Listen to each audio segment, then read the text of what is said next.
భక్తుడు. ఈ కాకా మహాజని ఇతనికి నీళ్ల విరోచనములు విపరీతంగా అగుచున్నవి. బాబా సేవకు ఆటంకము లేక ఉండునట్లు ఒక చెంబు నీళ్లను మసీదులో ఒక ప్రక్కన పెట్టి అడుగడుగునా వెళ్ళి వస్తుండేవాడు. బాబాగారికి అన్నీ తెలుసునని భావించి ఈ విషయము బాబాకు కాకా మహాజని చెప్పకుండెను. బాబాయే నయం చేసిదరని దృఢ నిశ్చయంతో నుండెను. మసీదు ముందు రాళ్లను తాపన చేయు మరమ్మత్తు పనులు సాగుచుండెను. ఉన్నట్టుండి బాబా గట్టిగా కేకలు వేసిరి. ఆ కేకలకు భయపడి అందరూ పారిపోయిరి. కాకా కూడా పారిపోతుంటే సాయి అతన్ని పట్టుకుని కూర్చుండపెట్టెను. ఆ పారిపోయే సందడిలో ఎవరో వేరుశనగ పప్పును సంచి విడిచిపెట్టిరి. సాయి అది చూసి అందులో వేరుశనగపప్పు పొట్టుపోయే వరకు నలిపి అతనికి తినమని చెప్పి సాయి కూడా కొద్దిగా తినెను. నీళ్ల విరోచనములకు వేరుశనగ పప్పు తినిన రోగము అధికమవును అని అందరికీ తెలిసినదే. కానీ అది బాబా ఆజ్ఞ. అతను పప్పు తిన్న తరువాత సాయి కొంత నీరు త్రాగి అతనికి కూడా త్రాగనిచ్చారు. అతను త్రాగిన తరువాత, పో, ఇక నీ నీళ్ల విరోచనములు తగ్గిపోయినవి, పోయి పని చూచుకొనుము అనగానే పారిపోయిన వారందరూ మరలా వచ్చి తాపన పని మొదలుపెట్టిరి. కాకా మహాజని కూడా విరోచనములు తగ్గి ఆ పనిలో నిమగ్నమైనాడు. ఇందుకు నిజమైన ఔషధము బాబావారి వాక్కేనని తెలియవలెను. సాయి భక్తుడు బాలాగణపతి షింపి. బాలాగణపతి షింపి అనునతడు సాయి భక్తులలో నొకరు. అతనికి మలేరియా వ్యాధి సోకి ఎన్ని మందులు, ఔషధములు, కషాయములు త్రాగినను జబ్బు నయము కాలేదు. అతను వెంటనే మసీదులో ఉన్న సాయి పాదములపై బడెను. బాబా వానికి ఒక వింత విరుగుడు చెప్పెను. లక్ష్మీ మందిర ముందరనున్న ఆ నల్ల కుక్కకు పెరుగన్నము కలిపి పెట్టుము, నీ మలేరియా జబ్బు నయమగును అని చెప్పెను. ఇంటికి పోయిన వెంటనే అతడు అన్నము పెరుగు సిద్ధముగా ఉండుటచే ఆ రెండు కలిపి లక్ష్మీ మందిరము ముందర ఉన్న నల్ల కుక్కకు పెట్టెను. ఆ నల్ల కుక్క తోక ఆడించుచు దానిని ఆరగించెను. ఆ తడవుగా బాలా షింపి మలేరియా జబ్బు నయమయ్యెను. అతను హాయిగా బాబావారికి సేవ చేసుకొనుచుండెను. మాధవరావు దేశపాండే శ్యామ బాబాగారికి ప్రియభక్తుడు. ఆయన మూలవ్యాధితో కడు బాధ పడుచుండెను. సాయి అతనికి సోనాముఖి కషాయము నివ్వగా శ్యామ అది త్రాగగానే వ్యాధి నయమయ్యెను. 2 సంవత్సరముల తర్వాత జబ్బు మరలా వచ్చెను. ఈసారి బాబాగారిని అడగకుండానే కషాయం త్రాగుచుండెను. వ్యాధి అధికమయ్యెను. ఆ తరువాత బాబావారి బలముతో నయం చేసిరి. కాకా మహాజని అన్నగారైన గంగాధరుడు అనేక సంవత్సరముల నుండి కడుపు నొప్పితో బాధపడుచుండెను. సాయి లీలలు విని షిరిడీ వచ్చి సాయి పాదములపై బడి జబ్బు నయం చేయమని కోరెను. సాయి అప్పుడు, నీ జబ్బును భగవంతుడే నయం చేయగలడనెను. అప్పటి నుండి అతనికి కడుపు నొప్పి అన్న మాటే లేదు. వ్యాధి పూర్తిగా కుదిరెను. ఒకప్పుడు చాంద్రక్కర్ కడుపు నొప్పితో చాలా బాధపడుచుండెను. పగలు రాత్రి కూడా చికాకు పడుచుండెను. వైద్యులు మందులు ఇచ్చిరి, కానీ ఫలితము శూన్యమయ్యెను. అప్పుడు బాబా వద్దకు వచ్చి సాయి ఆశీర్వాదమును పొందెను. అతని రోగము పూర్తిగా నయమయ్యెను. ఈపై ఉదహరించున్నది ఏమనగా, అన్ని రోగములు నయమగుటకు కారణము సాయి యొక్క వాక్ఫలితము, సాయి ఆశీర్వాదము మాత్రమే కానీ ఔషధములు కావు అని తెలియవలెను. సాయి అంతటి మహిమాన్వితుడు. మరికొన్ని లీలలు రోగములు నయం చేయుట. ఓం శ్రీ సాయినాథాయ నమః. సాయి లీలలు అనంతము. యోగులకు మంచివారు చెడ్డవారు ఒక్కటే. యోగులు అనబడే వారి దృష్టిలో మంచివారైనను దుర్మార్గుడైనను రక్షించుటయే వారి కర్తవ్యము. వారు దుర్మార్గులను కాపాడి మంచి మార్గములలో నడిపించెదరు. అజ్ఞానమనే అంధకారము నశింపచేసి వెలుగునిచ్చు సూర్యుని వంటి వారు యోగులు. భగవంతుడు యోగుల హృదయమును నెలకొని ఉండును.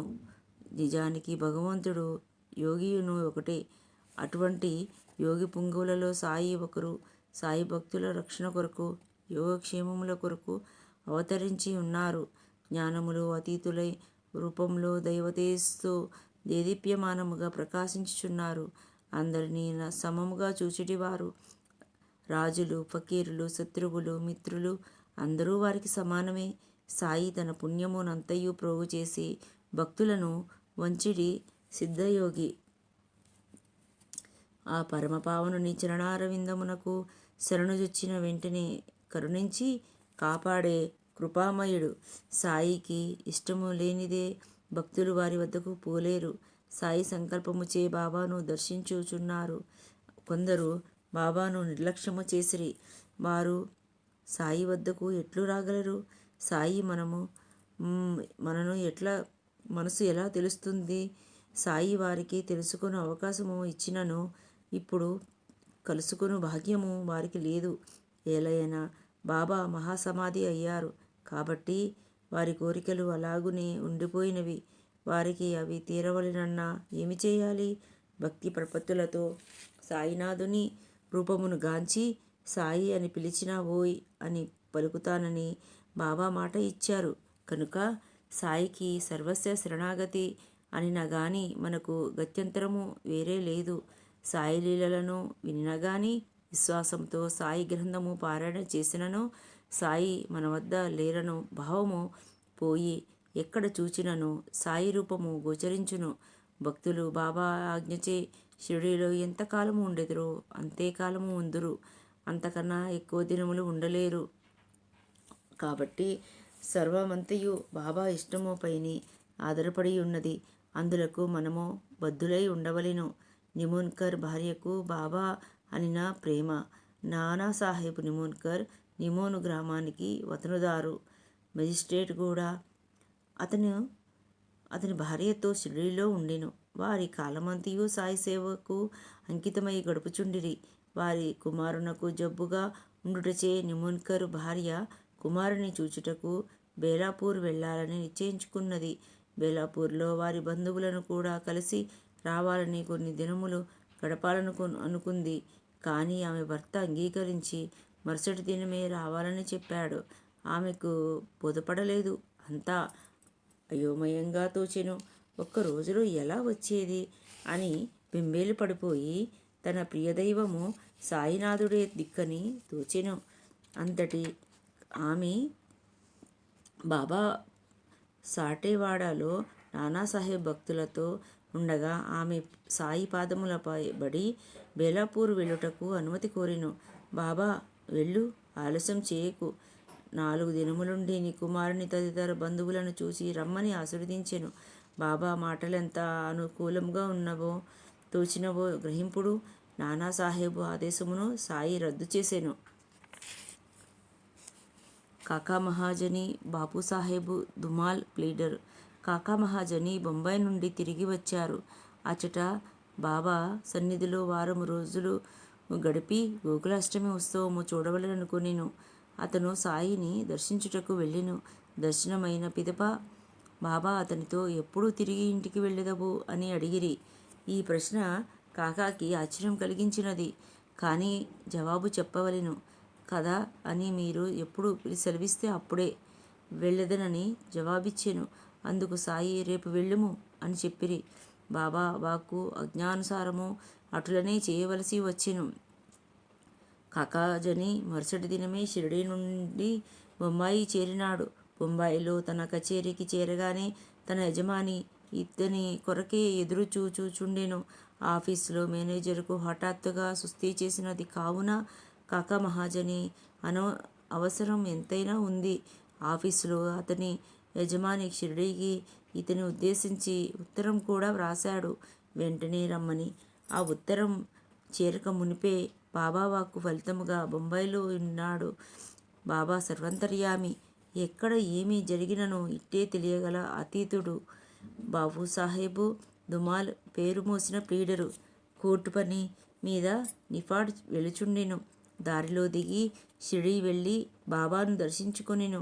వెంటనే తిరిగి ప్రయాణమై నిఫాడ్ పోవుటకు సిద్ధమయ్యెను. కానీ బాబా ఆజ్ఞ ఇంకొక విధముగా ఉండెను. సాయి అతనిని షిరిడీ నందు 1 వారం రోజులు ఉండమని చెప్పిరి. ఈలోగా నిఫాల్లోని మెజిస్ట్రేటుకు కడుపు నొప్పి వ్యాధి వచ్చి వారం రోజులు కేసు వాయిదా వేసిరి. తరువాత దుమాల్ నిఫాడుకు పోయి కేసు హాజరగుటకు సెలవు పొందెను. ఆ కేసు కొన్ని నెలల వరకు సాగెను. దానిని 4 మెజిస్ట్రేటులు విచారించిరి. చివరకు దానిని దుమాల్ గెలిచెను. అతని కక్షదారు విడుదల అయ్యెను. బాబా ఆశీర్వాదమే ఇది అంతయు అని దుమాల్ నిత్యము సాయిని మరువక తన హృదయంలో పదిలపరుచుకున్నాడు.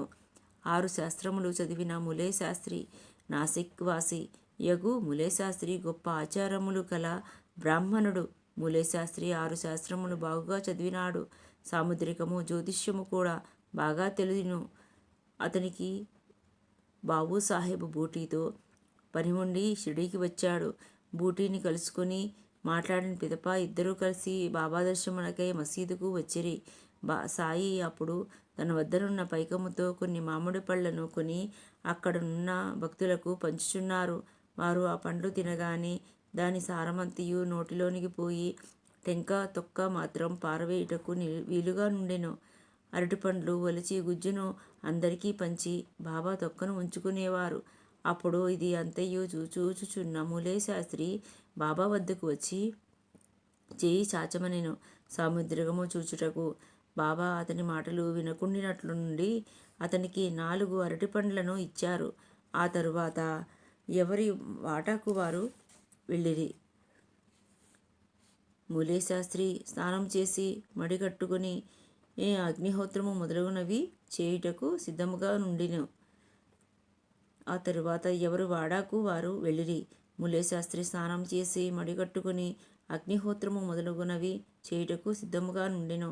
సాయి వెండితోట బయలుదేరిరి.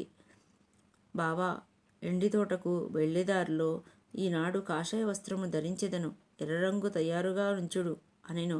ఆ మాటలకు ఎవరికీ అర్థం కాలేదు. బాబా తిరిగి ఎండితోట నుండి మసీదుకు చేరెను. మధ్యాహ్న హారతికి సర్వమును సిద్ధమయ్యెను. బూటీ ములే శాస్త్రిని హారతికి వచ్చేదరా అని అడుగగా రాను, సాయంకాలం సాయి దర్శనమునకు వచ్చేదనని తెలిపెను. సాయి తన చోటులో కూర్చొనెను. హారతి మొదలుపెట్టిరి. బాబా బూటీతో నాసిక్ బ్రాహ్మణుని వద్దకు పోయి దక్షిణ తెమ్మని పంపిరి. సాయి ఆజ్ఞను బూటీ అతనికి చెప్పగానే ఆశ్చర్యపోయెను.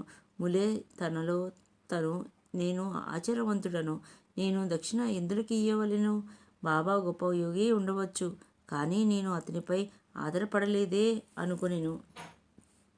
బూటీ గొప్ప ధనికుడగుటచే, పైగా సాయి భక్తుడగుటచే దక్షిణ ఇవ్వకపోతే బాగుండదని భావించి కాదనలేక బూటీతో వెంటనే తన పూజ అవకుండగానే మసీదుకు ఇరువురు బయలుదేరిరి. తాను ఆచార బ్రాహ్మణుడని, మసీదులో అట్టి పవిత్రత లేదని భావించి ములే శాస్త్రి మసీదు బయట నుండే సాయికి పువ్వులు విసిరెను. హఠాత్తుగా సాయి స్థానంలో అతని గురువగు గోలవ్ స్వామి కూర్చుని ఉండెను. అతడు ఆశ్చర్యపోయి అది స్వప్నమేమో అని తలచెను. అయితే వారి గురువు ఇచ్చటికేలా యతించిరి. అతనికి నోటమాట రాలేదు. అతనిని అతను మర్చిపోయి మసీదులోనికి ప్రవేశించి తన గురువు పాదములపై బడెను. తక్కిన వారందరూ హారతిని పాడిరి, కానీ అతడు గురువుని నామమునే పాడుచుండెను. అతడు కన్నులు తెరచి చూచిన వెంటనే సాయి అతనిని దక్షిణ అడుగుతున్నట్లుగా తోచినది. బాబా రూపము శక్తిని గాంచి మైమర్చెను. అతని కన్నులు సంతోష బాష్పములతో నిండియున్నవి. మిక్కిలి సంతోషవంతుడయ్యెను. సాయికి సంతోషపూర్వకముగా దక్షిణ ఒసంగెను. నా సందేహం తీరినది, తన గురువును దర్శించితిని అని చెప్పెను. సాయి ఆశ్చర్యలీలలను గాంచిన వారందరూ నిర్ఘాంతపోయిరి. అప్పుడు సాయి పలికిన పలుకులు గేరు లెండు ఎర్రరంగు కాషాయ వస్త్రమును ధరించెదనను మాటలకు అర్థమైనవి. సాయిలీల అంత ఆనందభరితముగా నుండును. హిందూ మతమునకు చెందిన ఒక డాక్టరు మమల్తాదారు అనే స్నేహితుడు ఒక డాక్టర్ షిరిడీకి వచ్చారు. నా దైవము శ్రీరాముడనియో, నేను మసీదుకు వచ్చి ఒక మహమ్మదీయునకు మొక్కుటకు రాననెను. ఆ డాక్టరు అప్పుడు మమల్తాదారు, అక్కడ నిన్ను ఎవరు బలవంతం చేసి నమస్కరించారని చెప్పేవారు ఎవరూ లేరులే అని చెప్పి మసీదుకు వెంట తీసుకొని పోయెను.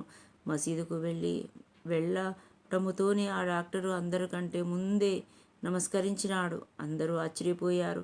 నేను రాముడుకు తప్ప ఎవ్వరికీ నీ వందనం చేయనని ఇలా ముందే వందనం చేశారేమిటి అని అక్కడి వారు ఆయనను అడుగగా, నా ప్రియదైవమగు శ్రీరామచంద్రుడు గద్దయందు కనిపించుటచే వాని పాదములపై పడి నమస్కరించి తిని అనెను.